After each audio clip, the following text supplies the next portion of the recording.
Laura, so good to have you here. Thanks for having me. What a treat. I know, this is great, and welcome to the living room. I love it. This is just beautiful. I know. I wish my living room looked like this. I can come to your house and do this for you if you want. It wouldn't help. I have 4 little kids, so my living room, whatever you would do, it would just be destroyed within about 48 hours. Okay, but maybe one day. And speaking of One little day. kids, Josie, your little one, gave us this to eat during our interview. Yes, our 4 little ones prepared the snack mix, and I promise they washed their hands beforehand. So I was going to ask you, but but Yep. this is great. So we can munch on this while we chat Fantastic. about a really great topic. And it's really timely because on the show today, we're talking about not allowing our circumstances to determine our happiness, which is massive because especially for my girlfriends, like in dinner parties, in like meetings, that becomes a huge topic that we always discuss. Because I've noticed half of my friends have not let circumstances determine that, and other friends of mine have. Yes. So your thoughts on that? Because on that, you also talk about finding deep joy in God.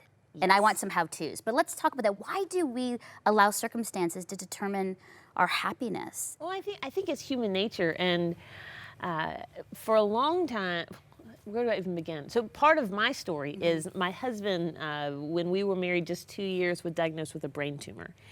And that played into our story in the sense that we had this perfect plan, like exactly what we wanted our life and marriage and family to look like, all of that. Yep, that's resonating. Yeah. And within just the first 2 years of our marriage, we realized that plan wasn't going to happen. And ultimately, that God's plan for us was very different than what we thought. Yeah.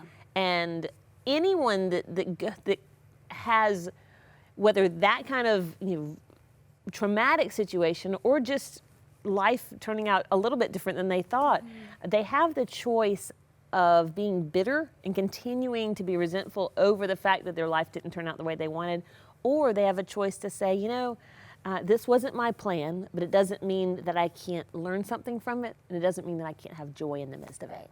And you have a lot to, if the things that we listed about your life, so your husband,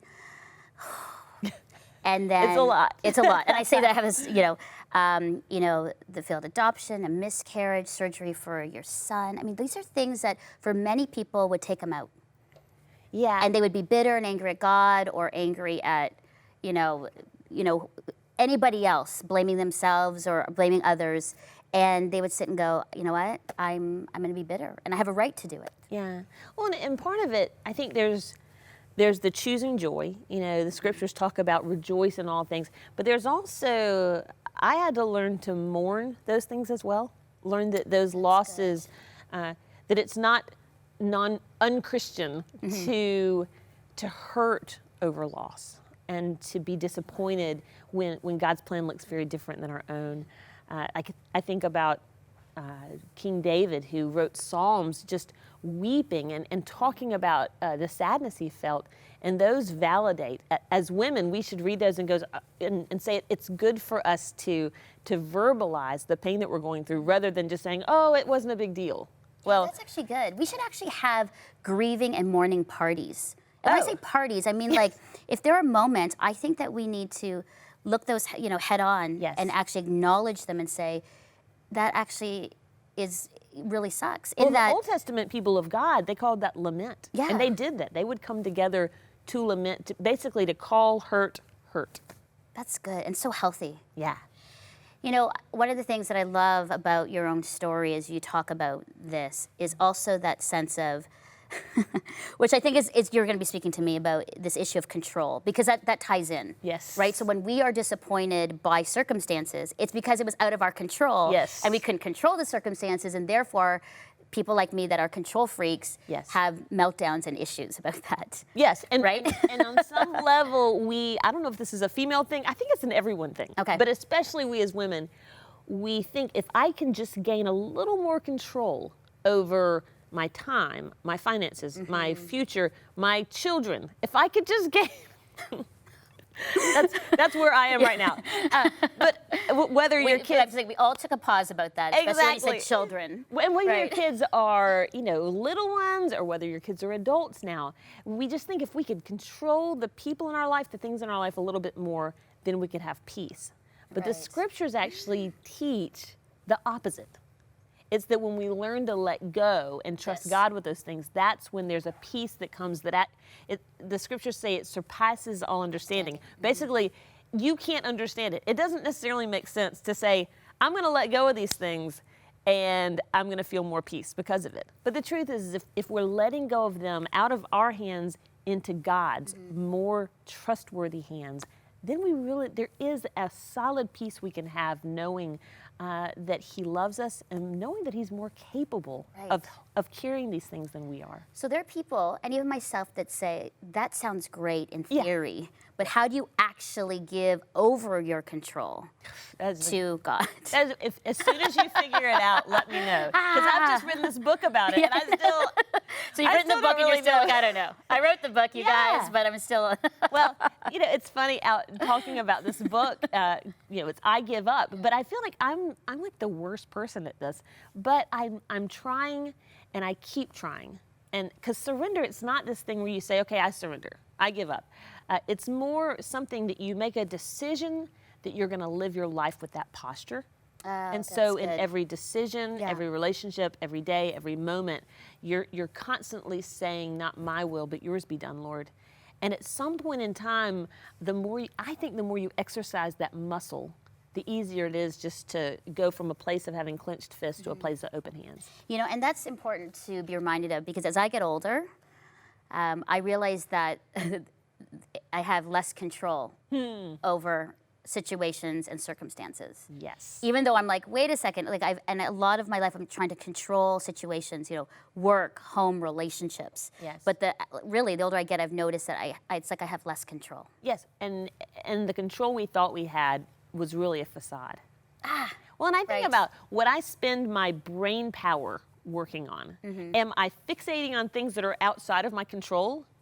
Or am I using my mind to make choices based on not what's happening in my life, but how I'm responding to what's happening with my that's life? good. And that's, I think, the key is that I think I've noticed a lot of people are responding to, the situation Yeah. and then justify behavior Yes. versus, I think, exactly what you're saying. Absolutely. Well, I think I met a lady. I get to travel a lot and different women's events, and I met a lady who had been in a terrible marriage for 20 years and divorced. I want to say that he initiated after 20 years of unfaithfulness. He finally left, and then she has spent the past 20 years bitter and resentful towards him. Yeah. And I want to say, okay, those first 20 years, he had you imprisoned. In that last 20 years, it was your unforgiveness that imprisoned yourself. And I bet so many people are imprisoning themselves based on that. Like, they deserve it, and I have every right to, and I can justify it. But I have seen those people, and I'm like, but you're not living your life in full freedom and in you're full not joy. hurting that person. You're just hurting yourself. By holding him hostage in your unforgiveness, he probably doesn't even know. You're the one that by not choosing joy and choosing grace, you're not living out the freedom that we have. Laura, one of the things I love within this, topic and theme is that if life isn't the way that you want it, you actually call it detours. It's these detours are part of the journey. I love that, because we actually kind of look and say, this is the journey. I'm going to go to school, I'm going to go to college or university, I'm going to graduate, I'm going to get a job, I'm going to get married, I'm going to have kids, 3.5 kids or 2.7 kids. I'm going to be VP by this time, on and on. I'm going to have, 1 million Instagram followers. This is my life. Yes. So I'm going to just do everything that I know is going to make that life happen. Yes. Well, that doesn't happen. No, and you that's talk not about reality. these detours, which are part of the journey. I love that. Talk about that, because I think that will encourage people that the road isn't always like this. There will be detours. Absolutely, and we have the opportunity to either buck up and try to force it back to where we want it to be, force it back to where we think it should be, or we have the opportunity to see, okay, could this possibly be kind of like a God disruption? Does that make sense? Yeah. Where this thing happens in your life that you were not expecting, but if we believe that God is in control, if we believe that He has written our stories before the foundations of the earth, maybe there is something He's doing, a way that He's working that we can't quite see the full picture of in that moment.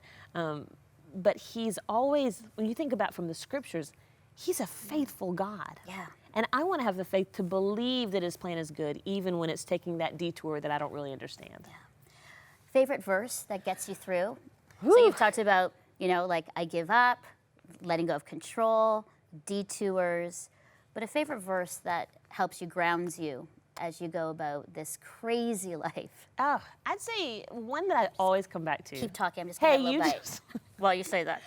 Of Josie's. And by the way, I don't know if you've noticed like the concoction of things that they put in there. They asked me if they could put frozen peas, and I was like, I'm drawing the line at frozen peas. That would not be good in Yes. this. What did you ask me? Oh, I remember now. Favorite verse. Favorite verse, Ephesians 2:10. I love that verse because it comes out of, Ephesians 2:1-9 talks about all that we have because of the fact that we have Christ.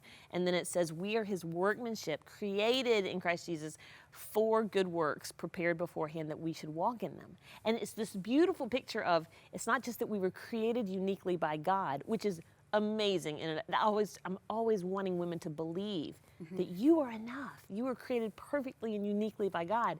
But it's more than that. He's actually created us for a purpose. There's something he's placed us on the earth to do. And so these women who walk around feeling purposeless because things didn't go the way they wanted, or because they're not living out the purpose that they thought they should, I want to say with the same uniqueness with which God created you, he has made something for you to do. And you just you need to continue to press in and try to find what that is, because that's how he brings about his kingdom. That's how he's glorified, is when we're living out our purpose. Laura, you're such an encourager. Well, I want you to hang out with my girlfriends every weekend. Oh, please, because I'd love that. Because I love that, as a woman, through all the hardships you've been through, that you can sit here and be still faithful to God, still have a deep joy in you that you can just see as I sit here, I can feel from you. And I think that that's such a testimony, of your faith. And I think we need more of your voice out there to continue to encourage people, because there's a lot of people that are unhappy and just lacking joy, and even followers of Jesus that have that. So I'm so thankful for you. Hey, well, thank you. And I know it's not that our circumstances have left us happy. That's not our story. It's that I believe that what the Bible teaches is that joy isn't found in God changing my circumstances. Right. Joy is found in God. Right. And the more I can remind myself of, that's something that I can find and experience on my own without anything around me changing. The more I can remind myself of that, I think the more of a peaceful and content life I'll live, for my sake and for the sake of my family. Beautiful. Well, I'll continue cheering you on and praying for you as you do the journey. Thank you. And give up. I was going to say don't give up, but your whole thing is like give up. So I was like, don't give up and give up.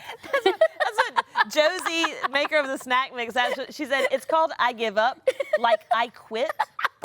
She's like, are you sure that's the right name? Yeah, from the mouth of babes, Laura, from the mouth of babes. Anyway, thank you so much. Thank you.